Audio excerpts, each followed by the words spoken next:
How'd you sleep? Oh, very well. You? Not very well. You seem to have given it up almost entirely. Yeah, well, I can assure you it was not from choice. Worried, huh? Oh, yeah, there's that. Let's not leave out frustrated, and of course there's impatient. Oh, yes, and fed up. I just don't know where I'm going with this. The Baldwin case. There are others. Apparently not, for you. You know, this is one case that could quite literally drive a guy to drink. Not necessarily a bad idea. But there are so many people that could have murdered Susan. I just don't know where to start. Is there anything I can do to help? No. Wait a minute. Yes. That was quick, what? Look, just sit there and listen to me talk this through, will you? Maybe discussing it with a uninvolved mind will help me understand it a little bit better. I'm all yours, Commissioner. Shoot. Oh, just an expression. An appropriate one.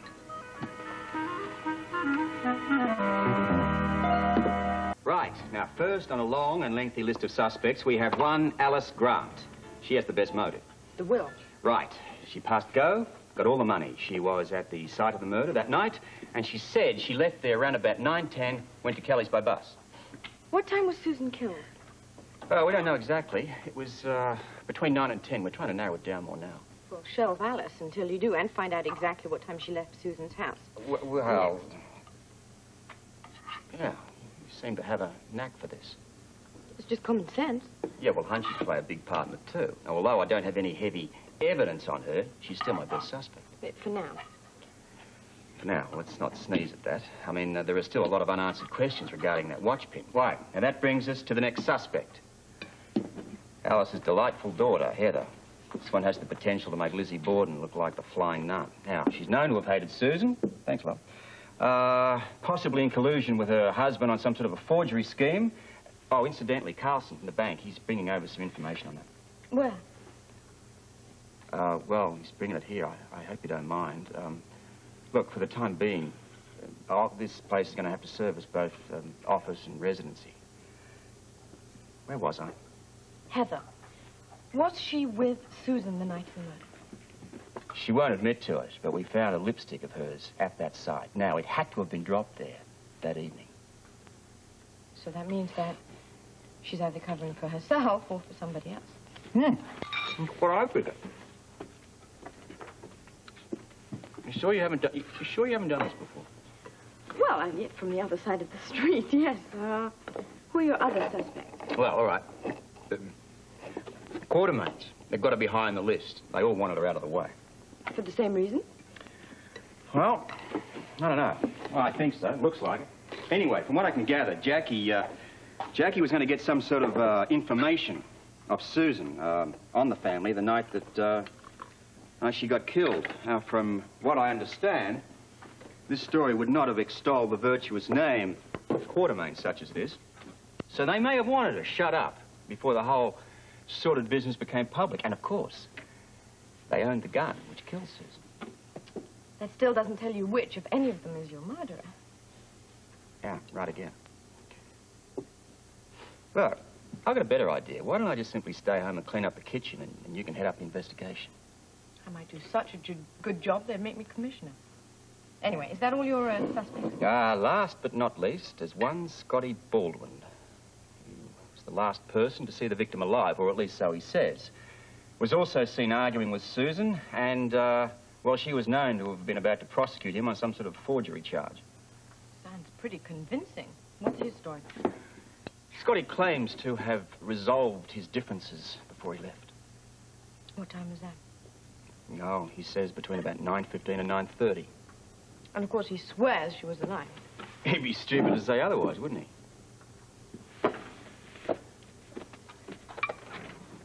That. Alice Grant. Heather Weber. The Quartermains. Scotty Baldwin. Only one question remains. Who was the one that squeezed the trigger that ended Susan's life?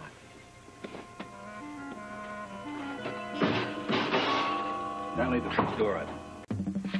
So, Commissioner, are you planning on coming into work today, or you going to stay in your mission control and play video games all day. Ah, come on, you're just jealous.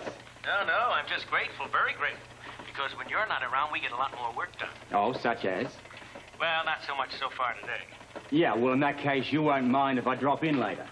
Why should I? You're the boss. Enjoy your morning off, huh? Off? Off, you say? Listen, I have been up half the night trying to figure out an angle on this Baldwin business. A likely story. Wait a minute. And as for the morning, I have got Carlson walking in here any minute. You mean the banker? What do you want him for? Well, I want to, clarify this forgery business. Look, if Susan was right about Scotty, and he thought that she was going to prosecute him for forgery, now, isn't that a great reason for him to want her out of the way? By the way, speaking of Baldwin, he called me a few minutes ago. With a confession, I hope. No such luck. He wanted to get back into the cottage. He said that he'd like to take a shower and pick up some fresh clothes. Well, any reason why he shouldn't? Well, that's what I told him. Well, your guys have finished there, haven't they? Oh, yeah, everything's dusted, searched, the works. Oh, fine. But hang on, I think that's Carlson now. Look, I'll talk to you later. Okay, over and out. 10-4, I think Broderick Crawford used to say. Oh, guys.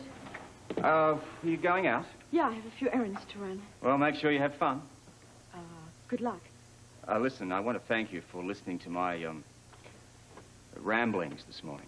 Oh, I enjoyed it.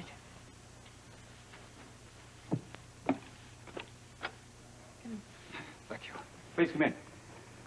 It's quite a place you got here for Commissioner. If you like it, please, take off your coat. Yes. I appreciate you coming over. Well, this is far more convenient for me than police headquarters. Yeah, well, I intend to do a lot more of my business here. Oh, I'm sure you will. It's very, very pleasant. Well, what have you got for me? As you requested, I checked with several handwriting experts about the possibility of Mrs. Baldwin having forged the signature. Any chance? None. They all agreed it's quite out of the question. Even if she had traced the signature, they would have been able to identify her handwriting. Let's take a look at that.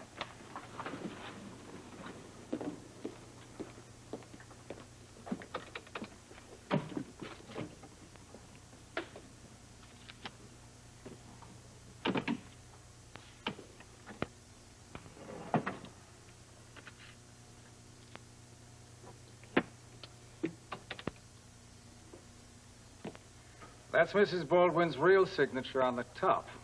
The one on the bottom is the forgery. Even to an amateur like me, the difference is quite noticeable. Clearly.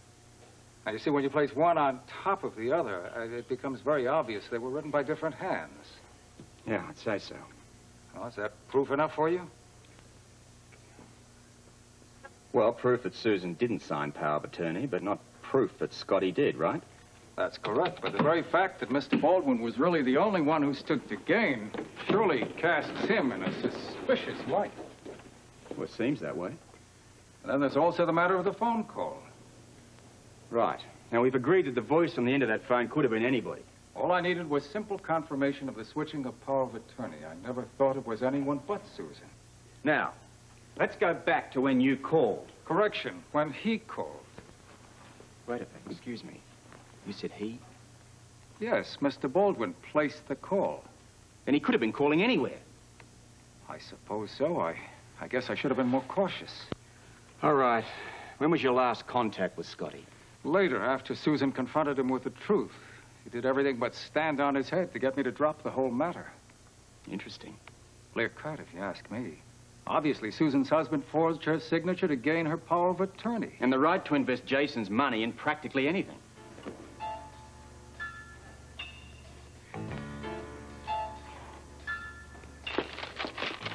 You didn't think I was going to eat that many donuts by myself, did you? Some mornings it's hard to get started.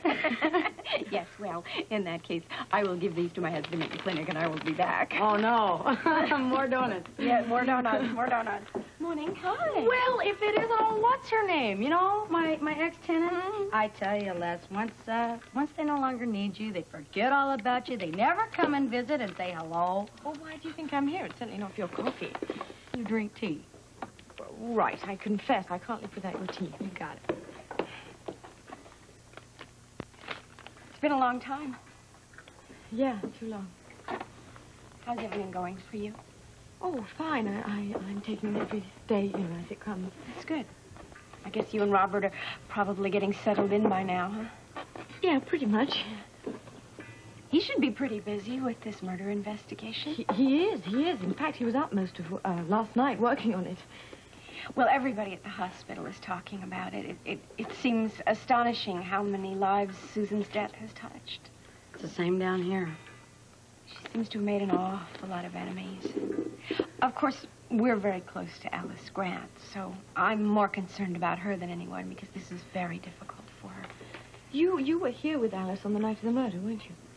Yes. In fact, she came in extremely upset, probably as upset as I have ever seen her because she left Susan and Scotty in the middle of a huge fight. What time was that? The fight? Oh, I don't know. No, when Alice came in. Gosh, I couldn't say exactly. Do you know? I don't even remember seeing Alice come in here. That's because you didn't. That would explain it. Where was I? You were out and back. Do you remember that truck, the delivery truck that got here Oh, late? yeah, that's right. The guy's truck broke down and he had to call AAA to get the tow truck over here. Right. Was the driver calling AAA when Alice came in? I guess. I Well, don't he know. must have been, because you took him in back to use that other phone, and it was just after that Alice got here, yeah. Okay. Well, there's your answer. Where? What's the question? Well, AAA must keep a record of all the calls, the incoming calls, right? So if we can find out what time the driver made the call, we can find out what time Alice was here and couldn't have been at Susan's committing murder. You're kidding. Somebody thought that... Well, good thinking. It's just simple deduction. But very impressive. No, that's not it. It was a delivery truck from Cedar's Bakery, Right, Cedars. And the call came in between 9 and 10 that night. What was that last one again? Yeah, that's got to be it. What time did that call come in? You're absolutely positive of that? Okay, thank you. Mission accomplished. The call came in at exactly 9:20 p.m. That means Alice must have been here by then, and she took the bus, right? So she must have left Susan's at least 10 minutes before that, right? At least, yeah. Good work. Okay, well, at least we've pinpointed Alice's whereabouts about the time of the murder. If we could just find out exactly when Susan was killed. I'm going to go and talk to Robert about this at police headquarters. Okay, well, thanks for your help. Oh, anytime. You did all the work. Yeah, well, I enjoyed it. Thank you very much. Bye, good luck. Goodness. You know, when I first heard about Robert and Holly getting married and why, I had my doubts. Yes, well, so did I. But apparently, things might just work out. Yeah, I guess. I still wonder. I think what Robert did was very gallant. But I think it takes more than gallantry to make a marriage work. True, but apparently so far so good. Yes, well, she's certainly getting involved in his work, which is sometimes good and sometimes not. Which you should know. I certainly should. I think on that note, I had better get back to getting involved with his work before he wonders where I am. Okay. See you later. Okay, bye-bye. Bye. Well, thanks for your help. Well, I was glad to do it. There is one thing you can do for me, though. What's that? I don't have to tell you how adverse publicity like this can affect a bank's image. Understandable. I'll do what I can to keep your institution out of the press. I certainly appreciate that, Commissioner.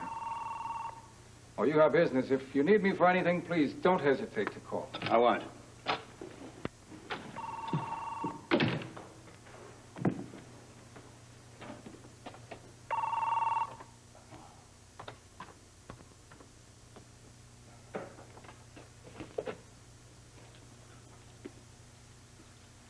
What's up, Bert? Robert, I just got a report from the lab I thought you'd be interested in seeing a part of.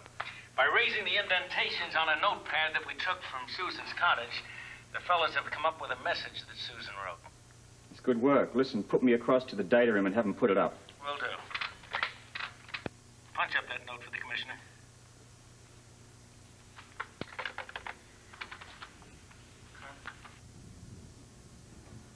Well, well.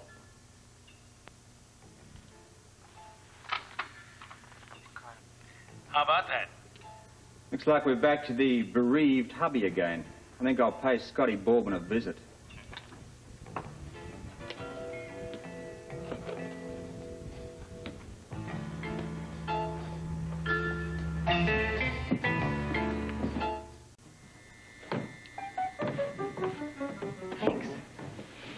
Okay. What are you bending over backwards not to tell me? What are you keeping from me? What makes you think there is anything else? Because I know you, Heather, and the last time you were keeping something from me, you were acting the same way. Come on, what? What's that? Wait a minute. Is it the police?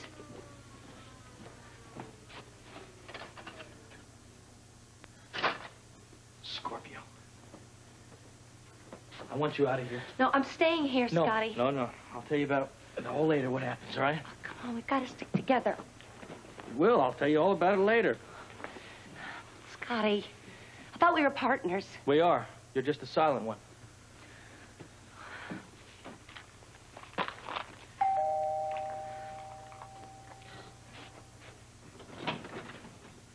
Oh, returning to the scene of the crime, are you? Well, actually, I'm here to see you. You mind if I come in? Might as well. I stopped you. You're most gracious. Good morning. Heather was just leaving. She stopped by. I think there's some papers here, but they're still at the office. You can go. I want to talk to him. No, actually, I don't need to get No, that's back okay. anything at the office. Come on, Heather. The clients are waiting. They want those contracts. Scotty. Go on.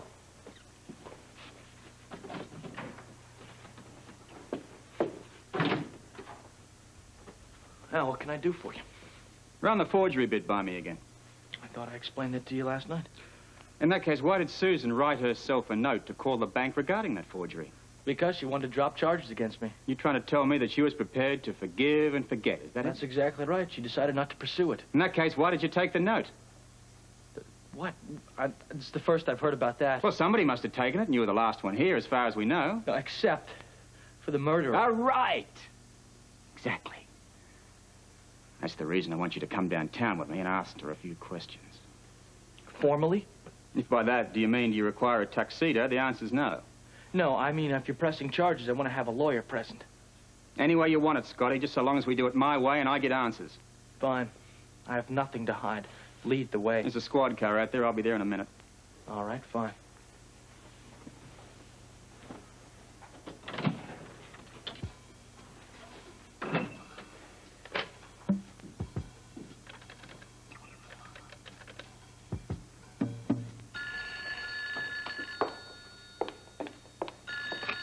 Quartermain residence? Stella, it's Robert Scorpio here. Oh, good morning, Commissioner. Whom did you wish to speak to? You. Me? Why? Well, I'd like you to come down to headquarters, please. Now? Well, as soon as possible, if you would. Look, it really won't take much of your time. It's important, otherwise I wouldn't ask. Oh, very well. I'll be there shortly. Thank you. Oh, excuse me. Commissioner Scorpio was just on the phone. He wants me to come down to police headquarters right away. Why? I don't know. To answer some more questions, I guess. Why you? I don't know that either, but I'll be back as soon as I can. What could Scorpio possibly want with her? You suppose Stella knows who took the gun? It's possible she's always wandering around the house late at night. I mean, it's possible that she saw what happened. Yeah, but the question is, if Stella does know who took the gun, is she going to tell Scorpio? Well, why else would he ask her to come down here? He must know that she knows. Well, who told him? I don't know. No, this is all too confusing for me. I'm going into the den and lie down. Yeah, I have to go upstairs. Wait a minute, what about the hospital? You go ahead. I'll join you later.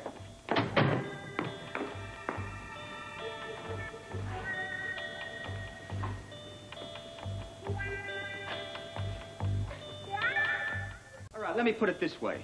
Would you say yours was a marriage made in heaven? Hardly. But when I left Susan that night, things were pretty straight between us. Well, apparently Susan didn't agree, or so the note would indicate. You don't know that for sure.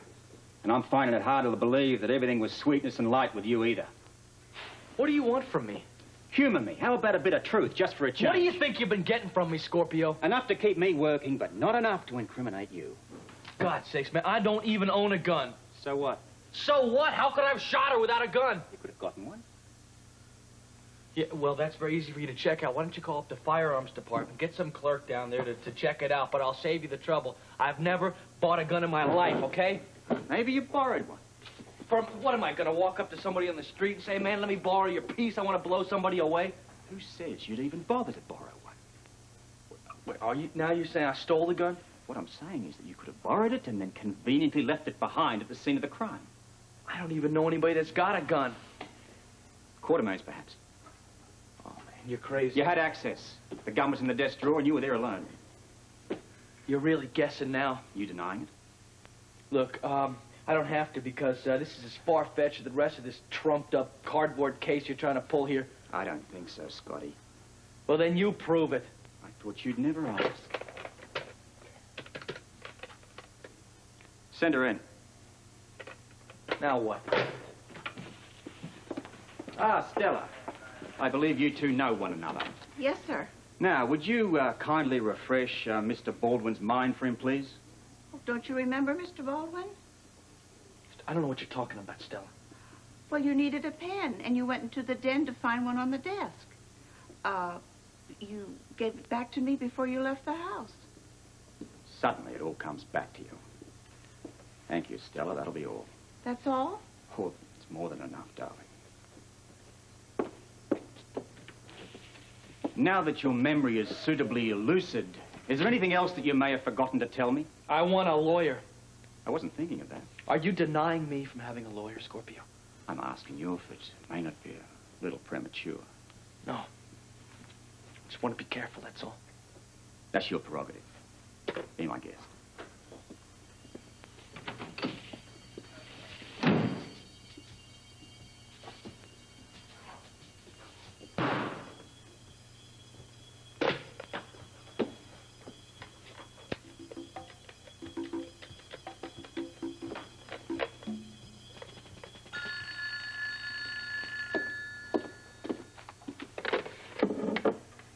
Hello. Lee, it's Scotty. You all right? Yeah, I'm fine. Listen, you've caught me at a bad time. I'm running late this morning. I'm just on my way to the office. Can you make a stop first? Where? Police headquarters. I think I need a lawyer. Fast. So what have you got for me? Some research results I'd like to go over with you. That's it?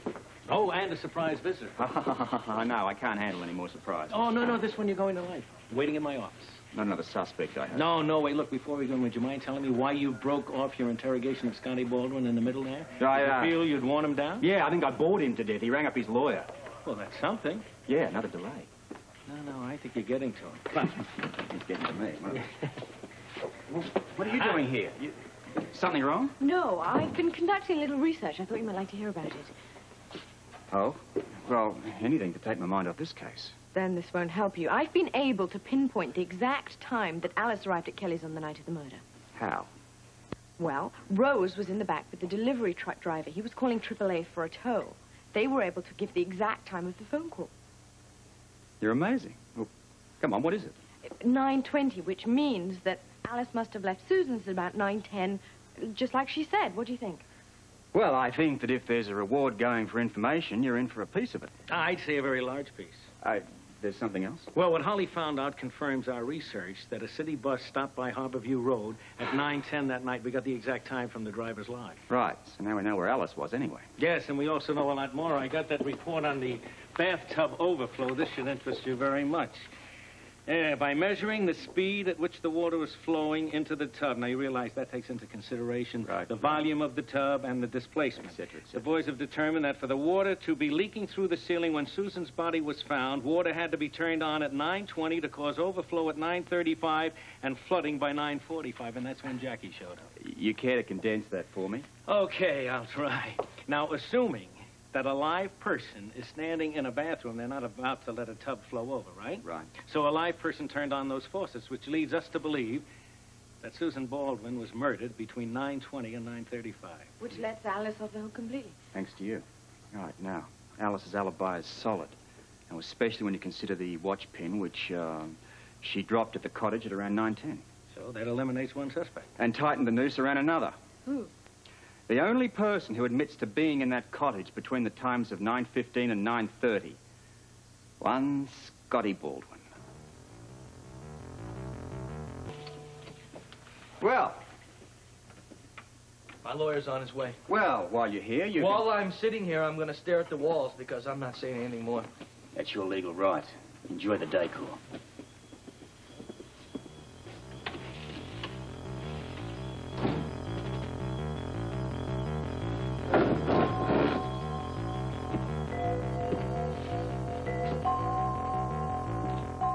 As far as we are concerned, Scotty Baldwin took the gun and used it to kill his wife.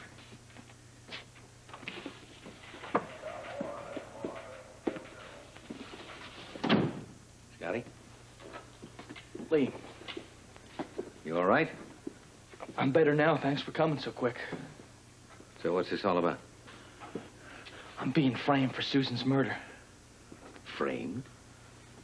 Set up, taking the rap, in the fall guy, any way you want to put it. By whom? I don't know.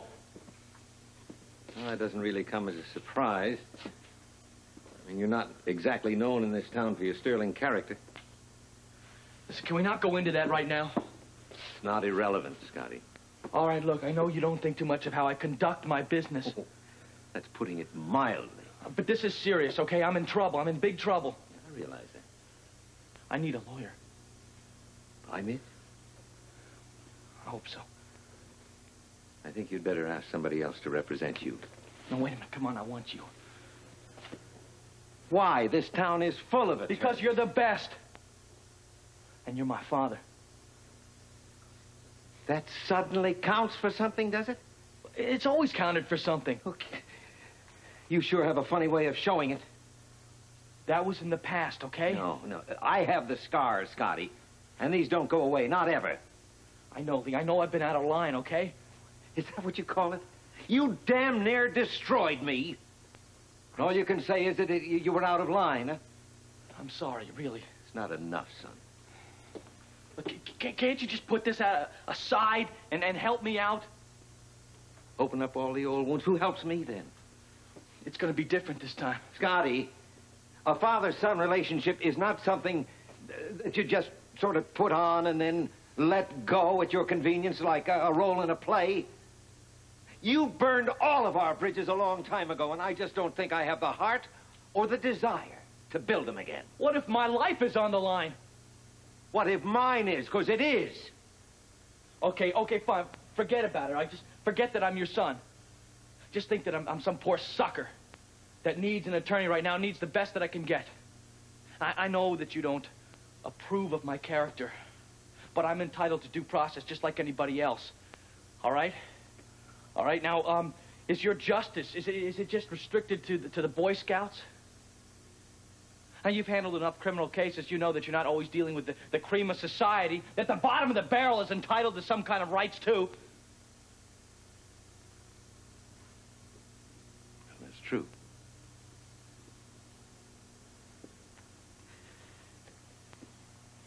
And no matter what I have said or what happens, I still care for you. You're my son. You'll defend me? I have never defended anybody that I thought was guilty, Scotty. Are you asking me? I am. And I want the truth, straight up. Did you kill Susan? No, I didn't. Well, I'm sorry to bust up the reunion. But now that your lawyer's here, we'll get down to formalities. Counselor, I'm booking your client. Suspicion of murder 1.